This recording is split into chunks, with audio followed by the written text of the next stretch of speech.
pelajaran penting yang kita dapatkan dari perang Iran versus Amerika Israel ini.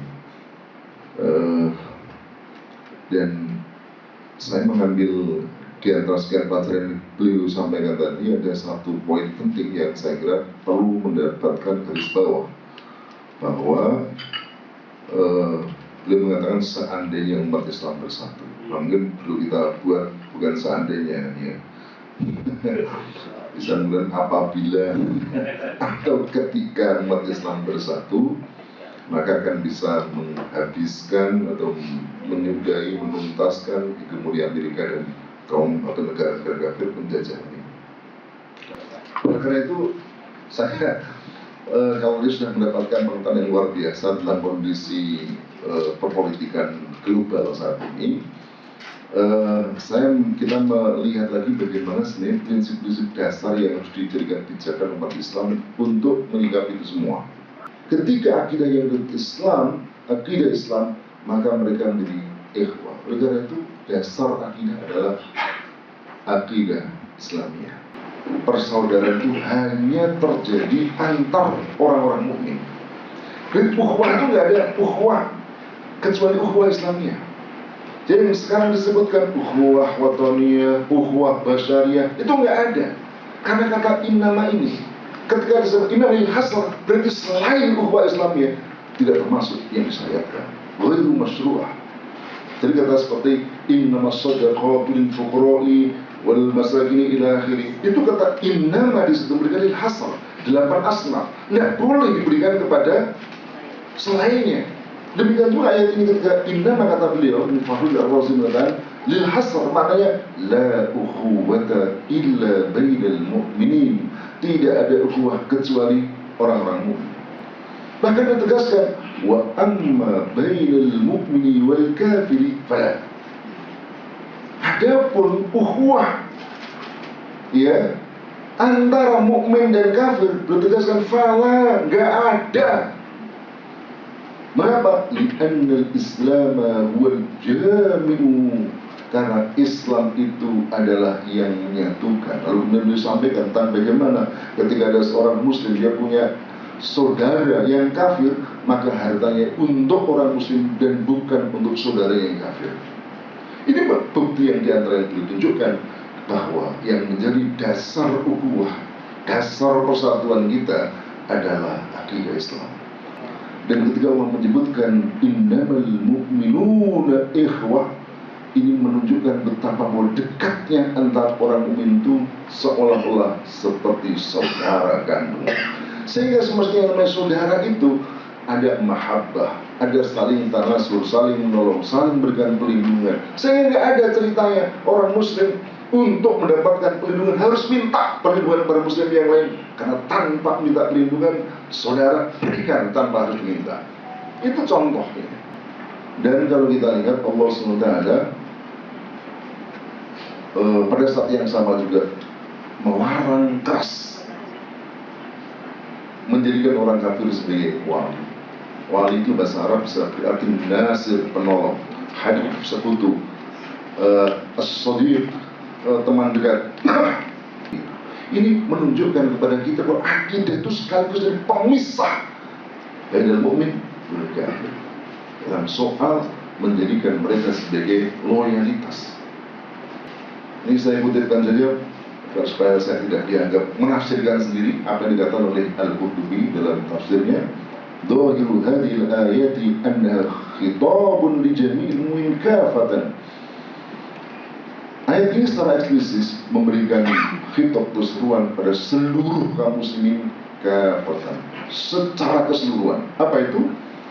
Bahwa hukum yang terus berlangsung ila yaumil qiyamah adalah terputusnya wilayah, fi qat'il wilayah, terputusnya perwalian, terputusnya loyalitas.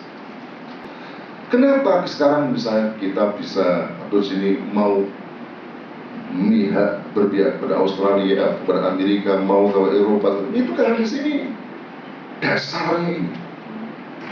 Sudah jelas kalau kita ambil. Baik.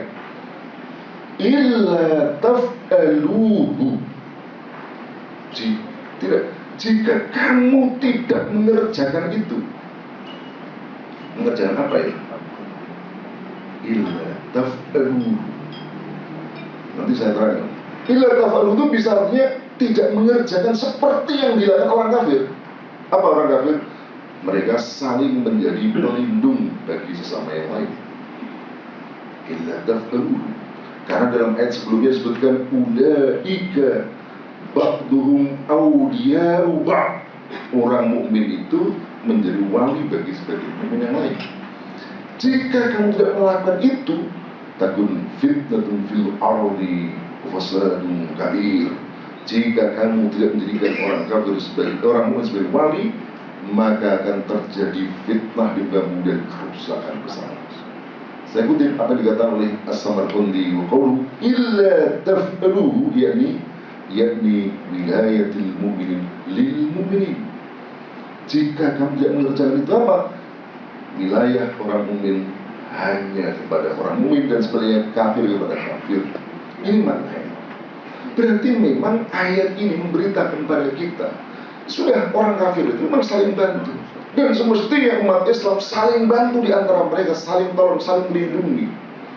Jika itu tidak terjadi, jika sebaliknya umat Islam justru menolong orang kafir, ya musibah, akan terjadi fitnatun fil ardi wa fasadun kabir. Tapi apa yang terjadi di dunia Islam sekarang? Ini contoh sebaliknya. Truk bantuan Gaza tertahan di Aris, Mesir. Gambarnya luar biasa. Tadi disebutkan Mesir bukan hanya diam terhadap genosida terhadap Gaza, tetapi justru bersekutu dengan Israel untuk melakukan genosida. Ini ketika umat Islam tidak menjadikan mukmin yang lain menjadi wali, ya ini akibatnya musibah. Fasadun kabir, kerusakan besar di antara terbunuhnya kaum muslimin di sana puluhan ribu, bahkan mungkin bisa ratusan ribu. Negara Arab tolak embargo minyak ke Israel. Jadi coba Arab itu jangankan kok nyerang Israel, mengirimkan tentara, mengirimkan senjata, hanya sekedar mengembargo saja minyak kepada Israel. Nggak mau. Padahal kalau kita tank-tank, pesawat-pesawat tempur Israel itu hanya bisa bergerak kalau ada minyak. Tak bisa dibayangkan kalau tanpa minyak. Minyak dari siapa? Demikian juga misalnya pabrik-pabrik di sana, energi di sana yang mana? Jika umat Islam tetap saja mengekspor pada mereka, ada cuma di embargo, mereka memang tidak berani, mereka ada penakut misalnya, cukup mengembargo misalnya, itu sudah beres sekian hari, tidak dilakukan. Padahal Allah SWT merintahkan waqtasimu bihablillahi jami'an wa la tafarraqu wadhkuru ni'matallahi 'alaikum in kuntum a'da'an fa'alafa baina qulubikum fasbahtum bi ni'matihi ikhwana. Berpeganglah teguh kamu semua dengan tali Allah jami'an. Kata jami'an itu jadi kunci bahwa ayat ini bukan hanya merintahkan umat Islam untuk berpegang teguh secara personal, individu per individu, fardan, tapi yang diperintahkan berpegang teguh ini adalah jami'an, itu artinya seluruh umat Islam secara kolektif. Sebab kalau mereka bersatu umat Islam dengan Islam, itu mereka menjadi bersatu. Diperkuat dengan kata wala tafarraqu. Ketika mereka tak berpegang teguh pada Islam, terpecahlah. Ketika mereka tidak menjadikan Islam sebagai dasar persatuan, ketika mereka menjadikan persatuan dasar yang ada nasionalisme, kebangsaan dan segala macamnya, pasti akan tafarraqu. Kapan tidak tafarraqu? Ketika mereka wa'tasimu bihablillahi jami'an. Dan Allah SWT setelah itu mengingatkan, ini kan setelah perintah takwa. Menarik. Ini kan surah perintah, ya ayyuhalladzina amanu taqullaha haqqa tuqatih wa la tamutunna illa wa antum muslimun. Perintah bertakwa. Dan menariknya setelah perintah bertakwa itu kan sebenarnya perintah taat pada syariat Islam secara keseluruhan. Tapi Allah SWT singgung secara khusus tentang larangan perpecahan dan diingatkan wadhkuru nikmatullahi 'alaikum id kuntum a'da'an fa'alafa baina qulubikum. Ini menunjukkan pada kita bahwa yang harus dijaga dalam ketakwaan adalah persatuan atas dasar dan tidak berpecah dari antara mereka. Nah, oleh karena itu saya ingin sampaikan tadi dasar persatu. Nah, sebenarnya Islam itu tidak hanya sekedar memberikan semacam fikrah, pemikiran yang sulit dijalankan, tetapi Islam sekaligus memberikan thoriqah, metodenya, metode praktisnya untuk dilakukan bahwa umat Islam itu betul-betul ummah yang wahidah. Apa metodenya? Thoriqahnya apa? Metode yang jelas bahwa umat Islam bersatu, yang dengan begitu nggak bisa lagi terpecah belah. Itu ada metodenya. Thoriqahnya apa? Thoriqah metodenya adalah bersatu dalam kepemimpinan negara. Jadi bukan hanya sekedar bersatu itu melalui senang perasaan kita umat Islam bersatu, tapi nggak ada wujudnya. Persatuan itu diwujudkan dalam kesatuan negara. Ini penjelasannya bukan saya, ini bukan ulama sembarangan nih. Kalau saya sudah bilang qala Imam An-Nawawi, ini ulama besar dalam mazhab Syafi'i. Kitabnya menjadi rujukan seluruh dunia. Kitabnya Syarhun Nawawi Al-Muslim. Ya, kitab Syarah Muslim. Jadi kalau ada hadis begini, tidak cukup kita baca hadisnya. Kita itu orang awam. Maka hadis itu harus dirujuk kepada syarah hadis ulama yang mu'tamad, ulama yang terpercaya. Jadi saya kutipkan bukan ulama kaleng-kaleng, bukan ulama pinggir jalan. Ya, Imam Nawawi apa beliau katakan terhadap ayat hadis ini? Wattafaqul ulama annahu la yajuzu an yuqada li khalifataini fi asrin wahidin sawa'un ittasa'at darul islami alam tasib.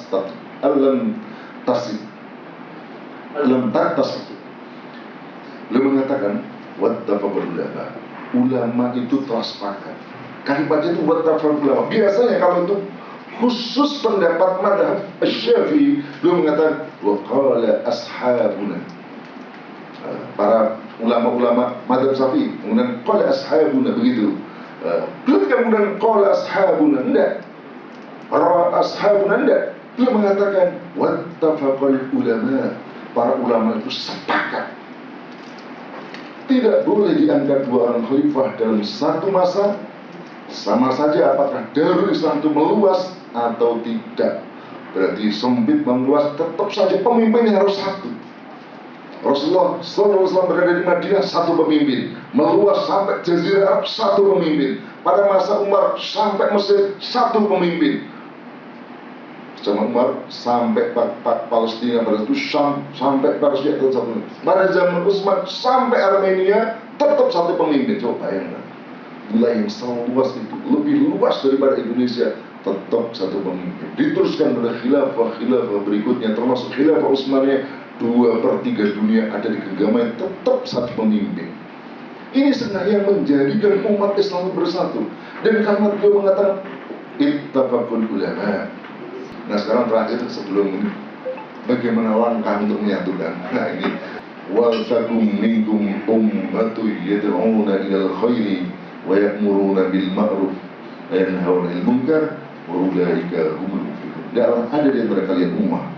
Ini saya kutipkan juga pendapat dari Imam At-Tabari supaya mantap, kita enggak kalian ngomongin ayat itu ada ahli tafsirnya. Apa kata At-Tabari? Wal takum minkum, hendaklah ada di antara kalian. Kalian siapa? Ayyuhal mu'minun, hendaklah ada di antara kalian wahai orang-orang mukmin. Ummah, maksudnya ummah itu apa? Ya guru jamaah.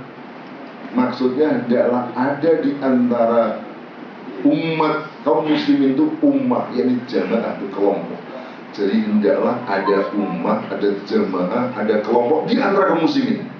Wal takum ummatun min jama'atin islamiyatin, begitu kira-kira. Yang mereka tugasnya itu yad'u, menyeru. Ini maksudnya menyeru adalah menyuruh manusia ilal khair. Apa ilal khair itu? Yakni ilal islami wasyara'i'i, kepada Islam dan seluruh syariatnya. Ya, ilal khair. Lanjutannya nggak saya lanjutkan. Tapi yang ketika kita bicara tentang Islam secara keseluruhan, itulah yang sebenarnya Allah sebutkan dalam ayat yang lain. Islam kafah itu keseluruhan itu. Ketika Islam secara kafah itu diterapkan, sebenarnya itulah kemenangan yang sebenarnya. Kalau Islam hanya diterapkan sebagian-bagian, pasti kalah, pasti menderita.